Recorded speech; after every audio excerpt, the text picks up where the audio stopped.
Today I talk about how not all cardio is created equal.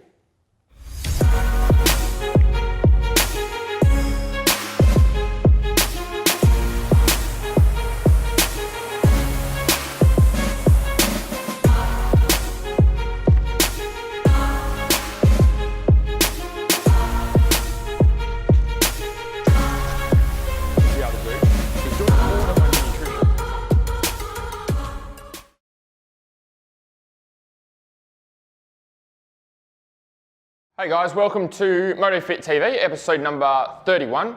Today I'm going to be talking a little bit about cardio and the different types of cardio. So I put up a post a few days ago and there was a lot of people that were a little bit confused about cardio because not all cardio or conditioning is the same. Okay, there's different aspects of it to be able to look at and then finding out which aspects you need to be able to take to transfer directly to your racing. So first of all, within cardio you have two different types, or two main types, which is your anaerobic training and then you have, anaerobic and then your aerobic training. So your aerobic training is lower intensity for a longer duration. So think about going for like an hour cycle, okay, or an hour run, something like that, a marathon, or a 20K run, even a 10K run, okay? Anything that's long distance where the intensity is dropped right down, but we're doing it for an extended period of time. That's our aerobic stuff. Then on the flip side, the anaerobic is the high intensity work, okay? The stuff that's done at super high intensity, but because of the level of intensity, it's done at a shorter period of time. So you can't keep up that high intensity for a 1 hour, the intensity drops off. So it's that super high intensity, which lasts maybe up to 2 to 3 minutes, okay? At super high intensity, peak effort, and then that's it, that's the anaerobic side. So one's high intensity, one's higher intensity for shorter periods of time, the other one's lower intensity for longer periods of time. Now, there's different energy systems that are in play with these two types of conditioning, okay? So we have our ATP PCR system, which is our adenosine triphosphate phosphocreatine system, and that runs primarily on ATP, or readily available ATP, which is the body's currency for energy. Okay, so think about all the food that we take in, all the carbs, all the proteins, all the fats, they all get converted into ATP, which is converted into the type of fuel our body needs to be able to operate. So the ATP PCR system only lasts for a couple of seconds. So think about like a 1RM squat or a 1RM deadlift, something like that. Something that's very explosive, very instant. That will use the ATP PCR system. Okay, the next system that will be up to about 10 seconds. So even looking at a sprint, the ATP, readily stored ATP will be used for shorter lifts. ATP PCR will be used for anything up to say like 10 seconds, maybe like a 100-meter sprint. And then we look at the glycolytic system, which runs primarily on carbohydrates, which is anything up to then looking at a couple of minutes. Maybe like maybe looking at a 400-meter run, something like that. And then you go into the oxidative system, which is the primarily burns fats, okay, most efficiently. But the intensity is dropped right off. So as we move through those three systems, the intensity drops off because the body takes longer to be able to convert those energies into ATP.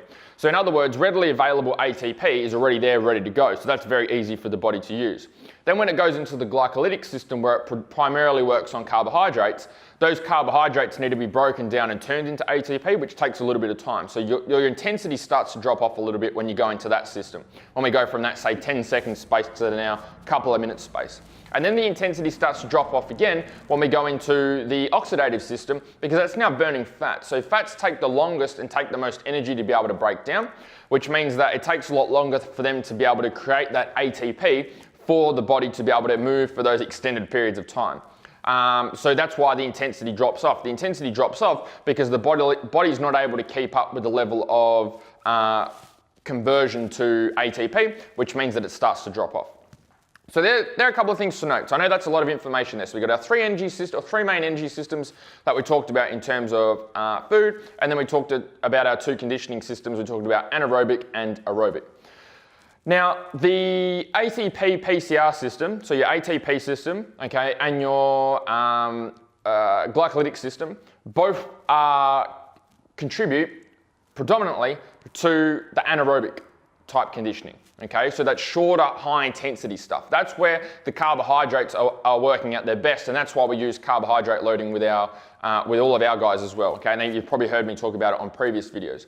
Using specific types of carbohydrates to help maximize that process, because that helps us to be able to operate at a higher intensity. Now, when we look at the next stage, endurance, that runs primarily on fats. Now, this doesn't mean that you just eat fats or you just have carbohydrates and that's it. All the foods are in play and all the foods are still needed to be able to get you performing at your max or at your peak potential. It's the ratio at which they're actually used. It's the ratio of proteins, fats, carbohydrates that you use in your diet, which is the important thing. It's not cutting out everything and going all in on one thing. So the fats are predominantly used for endurance because they take a lot longer to be able to break down. It's a more long-term sustainable energy, but won't give you that intensity, that explosiveness, that power and strength that you need, like what you need in racing. So a lot of riders and racers think that they're endurance athletes, okay? Which is perfectly fine. If that's what you think, cool, okay? However, what that means then is that predominantly most of your food should be based on a ketogenic diet where you're predominantly eating fatty type foods, okay, and you have minimal carbohydrates. But this is not the case. We see a lot of guys that think they're endurance athletes and then they're trying to carb load, and those systems don't really work together anywhere near as efficiently as when we have those right systems working together. So it doesn't make sense. So, first of all, you need to be able to decide what you actually are on the bike. So like you always hear me talk about, riders and racers are more strength athletes, okay? You need to move the 100 kilos around the bike, all right? Which is the most important thing. And you need to be able to do that for short periods of time. A lot of riders and racers look at their racing as if it's like a consistent intensity for a long period of time, okay? Like you might have a half-hour moto, okay? And looking at that, based on the information I gave you, you would go, okay, Andrew, it's a half-hour moto, that fits into endurance, I need to be going on a ketogenic diet and I need to be doing endurance training. But you need to dissect the riding and racing a little bit more. The intensity of riding and racing changes lap by lap, corner by corner. Okay, when you're floating through the air over a jump, you're not using anywhere near as much effort as what you are going through a tough whoop section. Okay, even if we're looking at maybe some of the Fink guys, some of the Haddad guys, and we got whoops, whoops, whoops after whoop. Okay, the level of intensity that you bring to each of those whoops is very different. It's not like cycling, it's not like running where we've got a consistent repetitive motion. Okay, we might be hitting a hard section of whoops where it's really physically demanding. Then there might be a little flat spot there where we can get around a couple, so we have a bit of a break, and then we go hard again. So it's consistently changing. All right, we've got these fluctuations in intensity. We've got some parts which require a shit ton of effort and we need it now, okay? When the bike's trying to kick you off because you've gone through a tough whoop section or you've hit a ledge, you don't need endurance, okay? You need the strength and the power to correct that right then and there, otherwise you're gonna end up on the floor and with a free helicopter, well not a free helicopter ride, but a helicopter ride. So you need to be able to make sure that you've mapped out your training, mapped out your nutrition to be able to accommodate that. So looking at that, you can tell that there's fluctuations in intensity. Some parts of the track are much harder, some parts of the track are fairly easy and don't need too much physical effort at all. There's fluctuations, but you need to know that when you need that effort, when you need to correct that bike, when you need to pull it back, when you need to do whatever you need to do, that's high intensity, that's max effort. Your body's doing everything it needs to be able to get that bike into position or get you into position or out of trouble. So there's fluctuations in intensity there. So we have super high intensity, lower intensity, super high intensity, lower intensity. So with that in mind, we're now not endurance athletes, okay? We're now not endurance athletes because we don't have a consistent intensity for a long period of time. We've got super high intensity for very short periods of time. Maybe that's 5, 10, 15, 20 seconds, okay? And then we've got a break. And it fluctuates backwards and forwards like that, lap by lap, corner by corner. So when we look at that, we now don't fall into the aerobic energy system, we fall more into the anaerobic system, which is where we're working at high intensity. We're working for, say, the 2 or 3 minutes is what we need to focus on. We don't need to focus on a consistent intensity for an hour-long ride. So that's important to be able to note. Now, this comes back to our nutrition. Now we can look at our nutrition and go, okay, now our carbohydrates are going to work well with that anaerobic type training. They need to be able to mesh together. So you need to have the right type of food and fuel coming in to be able to fuel the right type of system. Okay, you can't be eating high levels of fats and then try and work at super high intensity because it's just not gonna work. Likewise, you can't do the other way around and have heaps of carbohydrates, okay, because it's not going to be optimal to be able to fuel your aerobic capacity. So that's important to be able to decide where you're spending your time. Now, in terms of the endurance side, the aerobic type training causes what we call muscular atrophy. So what that means is it reduces your level of muscle mass, also reduces your level of strength. So if you look at a marathon runner, if you look at triathletes or Ironmen, okay, they're fairly lean type people. They don't have too much mass to them. And the reason is because they only need to carry their body weight. Okay, that's what their sport is. So they don't need to move a 100 kilo bike. So strength isn't very important for them as much as their endurance and long distance capacity, because that's the actual sport. They have a consistent intensity for a super long period of time. Okay, it's just about moving the whole time, not working at super high intensity. So you need to be able to make sure that your training is reflecting what we're working on. And the first thing that we need to do is focus on getting you, or everyone needs to be able to have a main focus on getting as strong as they possibly can with the right type of strength. So when we have strength training, that causes hypertrophy. Okay, it makes the muscle more dense, and in some cases makes the muscle bigger depending on what type of training you're doing. Okay, so we've got stronger muscles now, which is working on making them bigger, working on making them stronger. If you combine that with longer distance, say cycling, longer distance running, longer distance swimming, anything that comes under that aerobic bracket, it's fighting directly against your strength training. Okay, it's like driving your car with the handbrake jammed on the whole time. It just doesn't work. You put in all the work, you go to training, and then you get minimal effort at the end of the week, at the end of the month, at the end of the season, because everything's working against each other. So you need to be able to focus your attention on anaerobic training, which is things like interval training, which work on super high intensity for short periods of time. And that's very important because that actually helps to support our strength training. Okay, so imagine when we have our strength training and we have our interval training, and they both work together to be able to give you a specific result to get you stronger, rather than having everything work against each other. So you can do the same amount of training as you are now and get a shit ton better results just because everything's working together. Now, another question that I know some of you are thinking at this point is, okay, Andrew, we've got 20-minute motos. They're still come under the endurance category. Don't we need to do some type of work with that aerobic system? When you work on the anaerobic system and you work at super high intensities, that also helps you to be able to develop the aerobic system as well. Okay, you don't need to take my word for that. Go out and do it for the next few weeks and then let me know. See for yourself.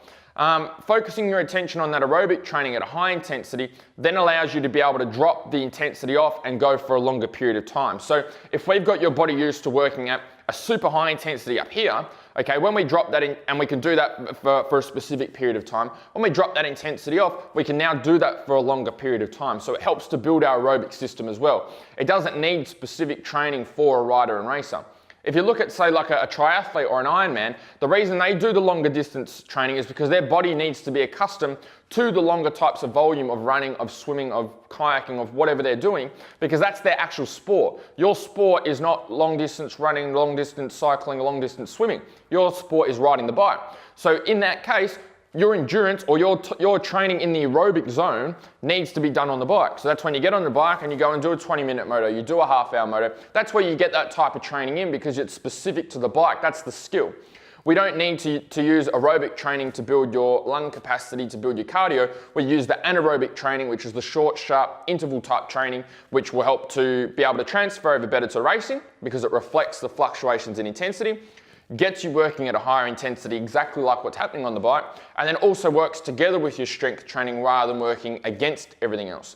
So if you're trying to combine strength training and aerobic, you need to stop because you're just wearing yourself into the ground. You're doing all the work, you're putting all the time in, but everything's working against each other. Okay, you need everything to work together as a system, and you need them to compound off each other, to work optimally with each other, work as a team.